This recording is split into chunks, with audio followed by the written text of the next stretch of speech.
Ladies and gentlemen, for the first batch of articles, we are going to talk about Call of Duty. Normally this time of year at the top of the Call of Duty cycle, the hype is real. Every year I always say be cautious, but the drones go out and buy it. They play it. They hate it. They bitch about it. Get excited for the next one. And then they buy it again. The cycle repeats. But ladies and gentlemen, you have a small sample size of data that suggests that nature is healing and the Call of Duty cycle might, because we're going to need a larger data set. We need a couple years of this. But early data suggests the Call of Duty cycle may finally be broken. Freeing all my niggas from the shackles, the ball and gun gamers. According to this article, Call of Duty Black Ops 7 sales are much lower than Black Ops 6.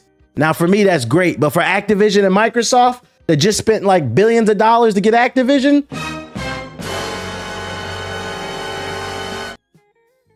Black Ops 6 launched last year. Despite being the first ever Call of Duty game to launch day one on the Xbox Game Pass, it still broke sales for the records for the franchise. This year's Black Ops 7 has failed to live up to those expectations. According to UK sales tracker GFK, Black Ops 7 physical sales were down 61% compared to Black Ops 6's launch weekend.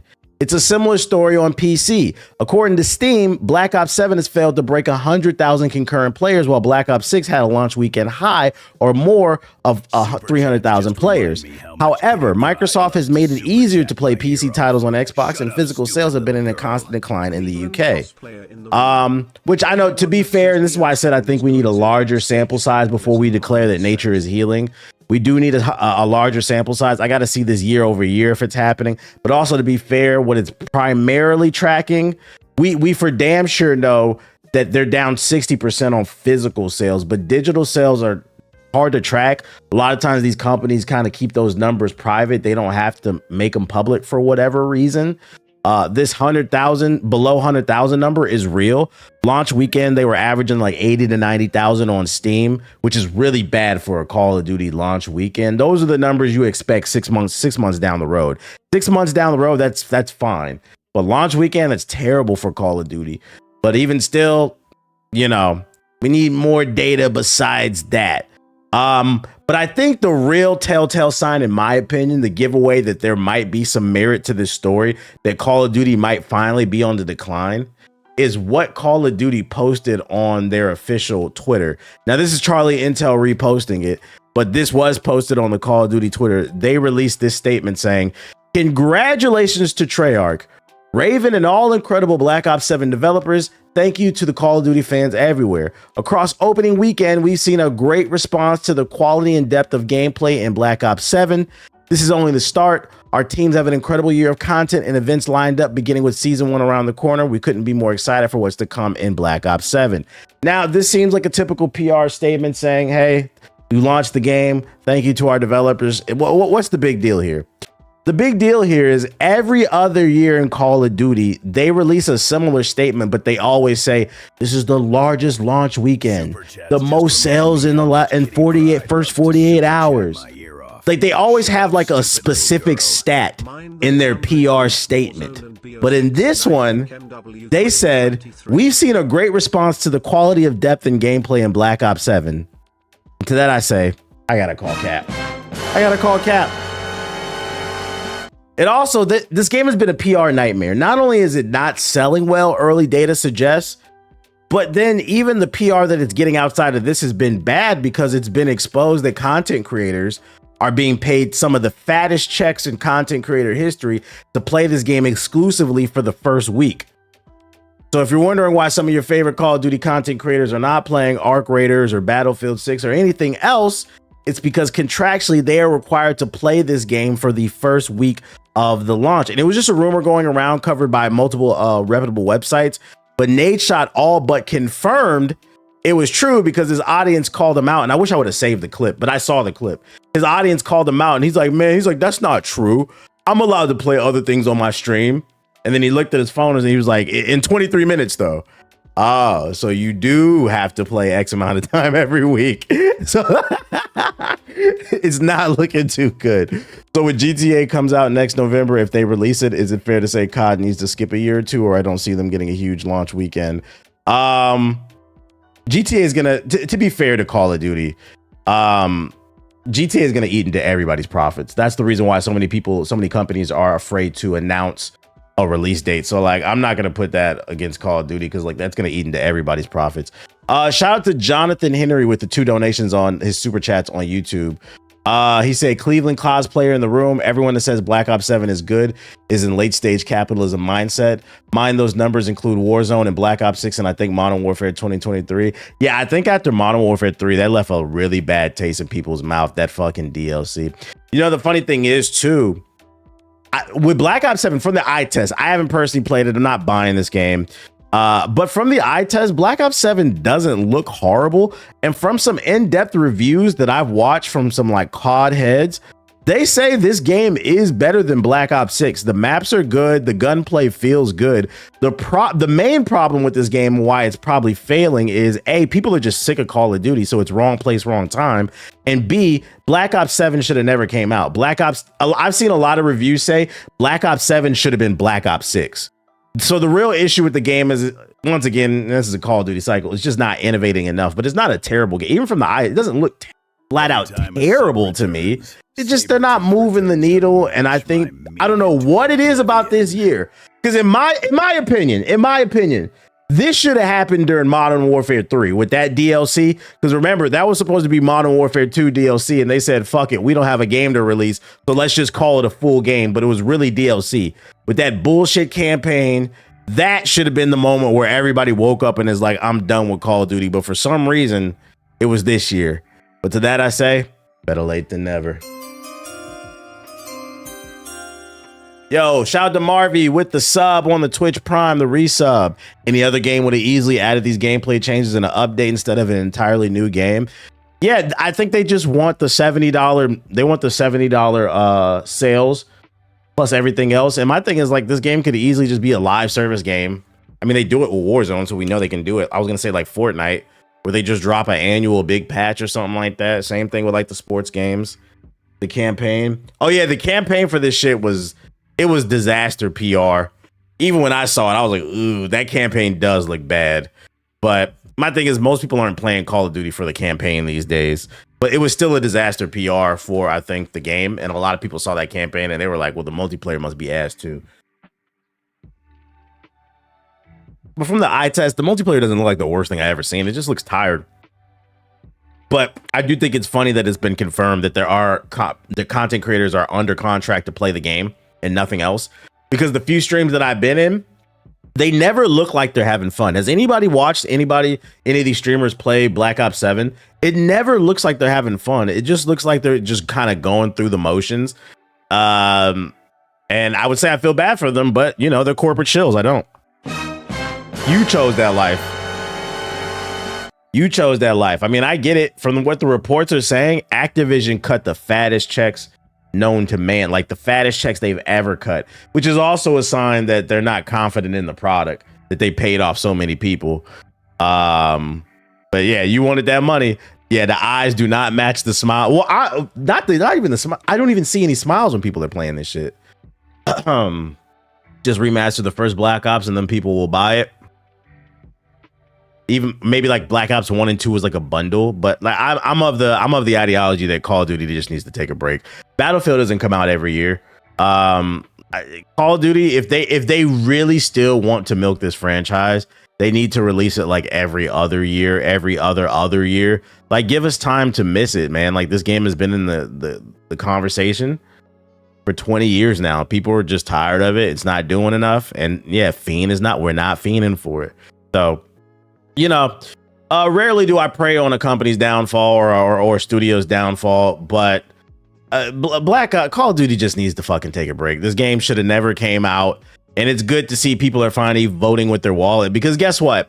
When push comes to shove, when you don't buy this game, at bare minimum, if Activision and Microsoft don't choose to can Call of Duty altogether, at bare minimum, the game is going to get better. Now, how long is it going to take for that to happen? I don't know. That's why I said I think we need a larger data set. I think they need a couple years of back-to-back L's before they're like, all right, we're going back to the drawing board. But we need to keep handing them L's by voting with your wallet. And it's good to see people are voting with their wallet this year. Stick to it if you want to see this franchise either go away or possibly improve. But it's never going to improve as long as we keep buying. Well, ain't no we.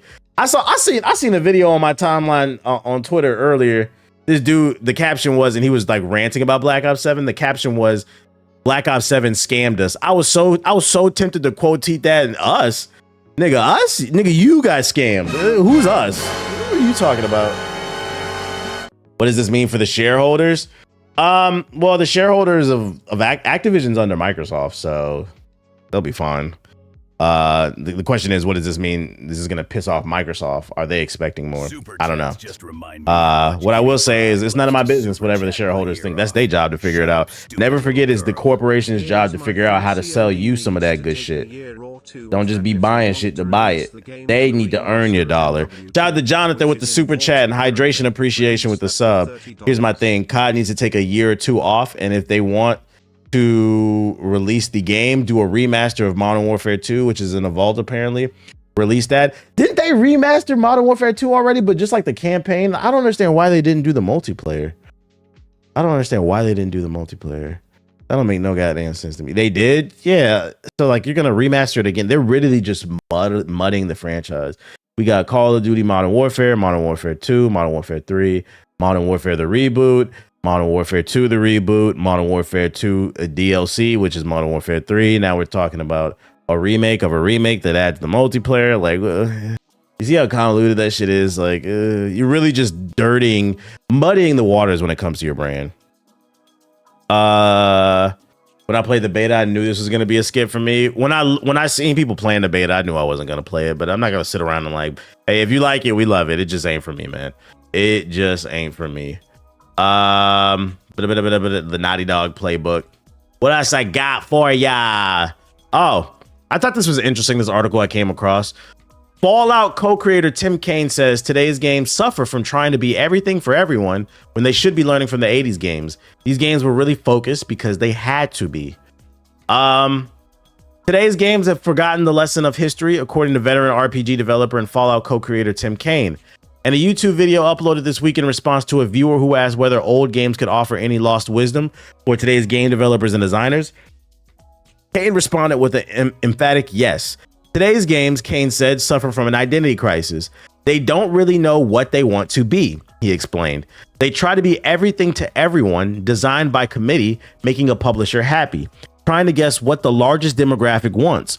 Old games, he said, had a stronger focus because they had no other choice. When Cain says old games, he means old games. We're not talking about his work on the first Fallout here, which is already more than a quarter century old. Instead, Cain says he'd harken back to games from the 80s when he started working in the game industry as a teen. Yo, do I have a stream schedule? Yeah, when I hit start on the stream. Computer hardware in the 80s was obviously less capable, and crucially, Cain said there was no shared hardware and software standards, even as games were being made for the PC, for Apple, Atari, or Commodore for a wide assortment of consoles. Game developers, meanwhile, were less specialized. Programmers were also artists and sound designers, working without documentation to figure out how to get games to run within the hardware constraints of the era. These games were really focused because they had to be, he said. And you said at least you're being honest. I say this all the time. I don't got no fucking schedule. When I hit start, if you here, cool. If not, you can go watch a highlight. You be all right. On top of that, the entire VOD is on YouTube now, so you niggas cannot complain. Y'all niggas do not hit the like button. I'm not scheduling shit, nigga. Anyways, but I started late today because today was my girl's birthday, so I was spending the day with her. So that's why I started late today. Normally I do start earlier, not a specific time, but I had shit to do today. Some streamers have a life outside of this fucking internet shit. What was I about to say? I half agree with this statement. I do agree that too many games are made in mind. Shout out to Slice of Oatmeal with the sub. Too many games are made in mind with trying to appeal to everybody, especially like these open world games, these live service games. they be trying to do too much sometimes, and I think that's because they're trying to appease their shareholder. I think that's true. I think where I would say I only half agree is his statement comes under the guise as if everything in the 80s and 90s was fire. It's almost like that old head take with rappers. Like, and you know, I do think the 90s and early 2000s was the golden era of rap. But I do agree that like sometimes like old niggas be trying to act like it wasn't whack rappers in the 90s. It was mad whack rappers. The same way niggas be like, oh, gaming is dead right now. There was nothing but great games in the early 2000s. Nah, you never went to GameStop and saw that $5 bin. You never played any of those movie tie-in games. It's like we're going to act like E.T. didn't exist on the fucking Atari. For those unaware, E.T. was so bad. Whatever remaining cartridges they had, they took them and dumped them in the desert. They blew them up. So he's right. The games that were good back then, they were a direct result of technical limitations. You were forced to focus. I think where developers get a little bit lazy nowadays is it's so much easier to create a game that's visually appealing.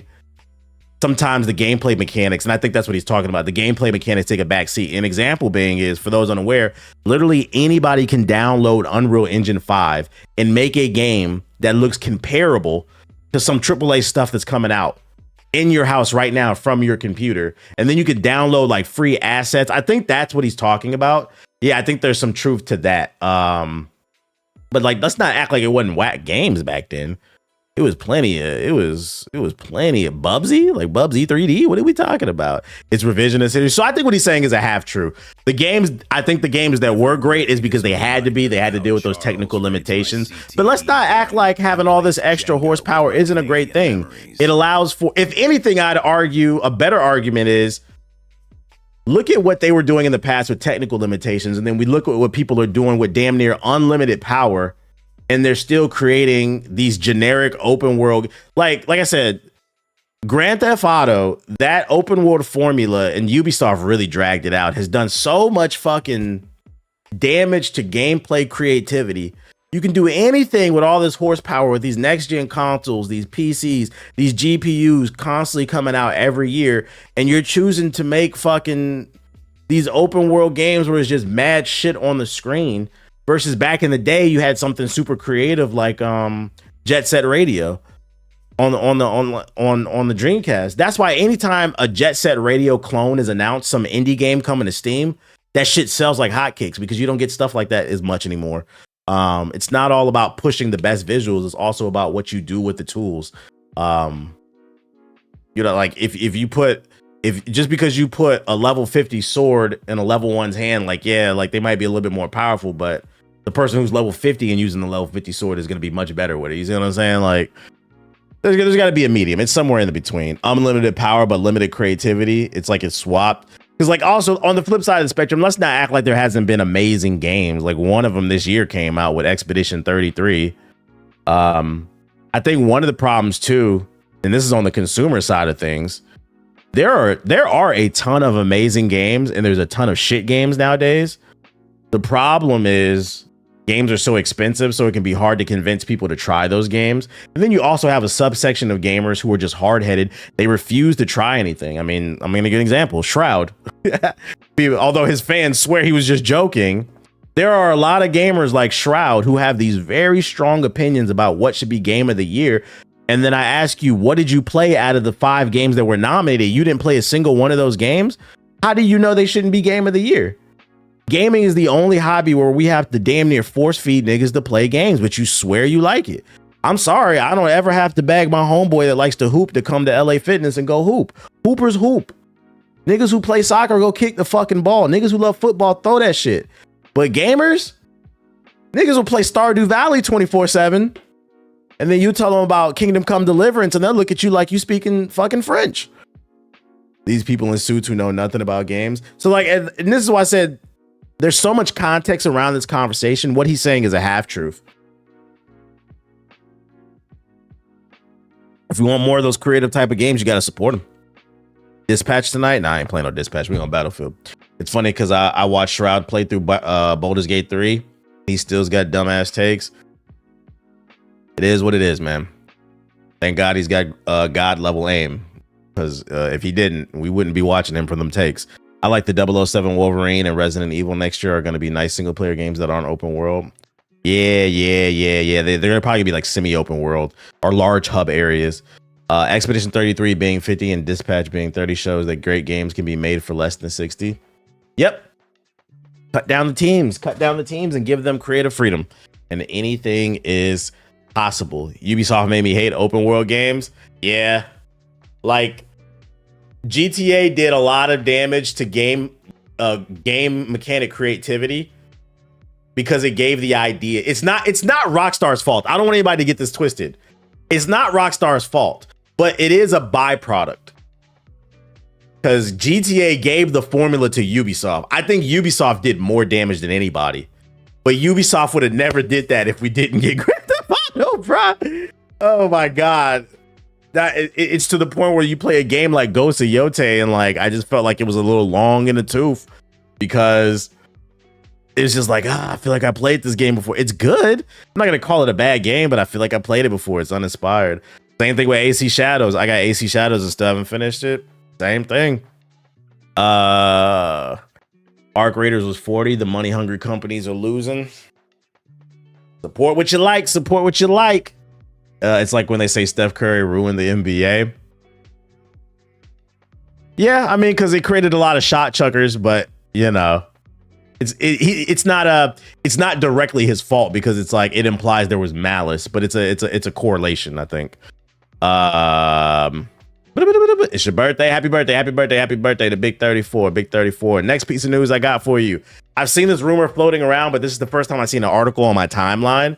Word on the street is that the same company that recently bought EA, the Saudi investment fund, rumor on the street is they are the highest bidder currently for Warner Bros. And they might get them. That's right, ladies and gentlemen. Not only do we have to potentially worry about censorship in EA games, it also might be coming to Batman. Censored Harry Potter. I just don't know how they've been able to get so much control and foot here in the United. Well, I do know, but y'all not ready for that conversation. You're not ready for that conversation. Your president. I don't want to talk about the politics. Like, it's crazy. Niggas will get mad at this shit in the EA. They'd be like, how did this happen? There's a reason why. Niggas is inviting terrorists to the fucking White House. I don't know if y'all seen that shit. Shit is going. It's crazy out here. But yeah, that Saudi oil money is fucking it's influential. It doesn't mean this is gonna happen. Yeah, but it's not that deep apparently. You said talk about it, which I'm not calling them terrorists. I'm talking about who Trump invited to the White House. This nigga crazy. We'll keep an eye on this story. This is just a rumor. I've seen several articles floating around about this. Until it's confirmed, we're gonna hope this one isn't true. That we don't need them having any more control of our products over here. Yep, under normal circumstances, that might be considered a monopoly. Ding, ding, ding, ding, ding. Tencent and the Saudi Arabia public investment firm are about to have a duopoly on everything going on in the goddamn gaming space. Weird times we live in. We'll keep an eye on the story. No politics in my gaming. And speaking of Arc Raiders, last but not least, Arc Raiders players decided to test who was friendlier, PC or console players. And they said, I'm never playing the game on crossplay ever again. Now, I'm not going to read this article because I already know what happens. I watched a video about it, but I just saved the article. So I'm going to go ahead and explain it to you. So over on the Reddit, somebody posted on the Arc Raiders Reddit, somebody posted they did an experiment where they ran like hundreds of games, and they tried to see who was most likely to shoot you, PC players or console players. And they found overwhelmingly, I think they tested like over 250 games for PC and console. I think it was like 5% of PC players killed him, and like it was like over 50% on console. So basically, your experience is going to vary from different platforms. And that they were like, we're turning off crossplay because of it. Because I guess, you know, some people just want to work together and fight the robots versus the console players tend to be more agitated. And I mean, I wonder why that is. I wonder why niggas are so angry on the Xbox and PlayStation. Could it be because the price hike of the Game Pass? Could it be that? Could it be that niggas claim to ride for Sony, but the best selling games on PlayStation are Xbox games? Like, is that hatred coming from the fact that they know they're frauds? I don't know what it is. The problem is that kids don't have access to high-end gaming PCs. Are you trying to say that mostly kids play on console? I don't know if that's true. The average gamer is 35. I don't think that's not true. That's not true. The average gamer, not the average PC gamer. So like, I'm not gonna say, oh, it's the kids shooting up people. I think niggas on console just angry, bro. Especially like, is Arc Raiders on PS4? I don't think it is, but I would, if it is, I wonder what the percentage is. As someone new to extraction shooters, the community has been really cool. I've had mostly positive experiences, so I think it's actually true. Like on PC, it is pretty chill. But just know if you have crossplay on and you are on PC, the savages are most likely coming from console, bro. I thought that was funny. I thought it was funny that somebody even did this experiment. Ain't nobody buying that Gears of War remake. Stop. That's the one game that they didn't buy on PlayStation, which, you know, to be fair, that shit is ass. It was a bad remake, so I mean, it's good that people didn't buy it. I feel like the game chat is less of a thing on console for the most part, so that could be why people are just shooting. There's less of a community feel to it, and the moment people see somebody, they probably feel fear. I don't want nobody robbing me for my loot, and then they just shoot it up or whatever. Motherfuckers been saying they friendly, and then they shoot you in the back. That's me. That's me right there. Shout out to It's Scary and Shaw the King with the subs. Appreciate you. I appreciate you. PS5 mic on the PS5 controller. No one understands them. Oh yeah, they do be sounding like they underwater. I thought it was just funny. I thought it's just water cooler conversation. I wouldn't take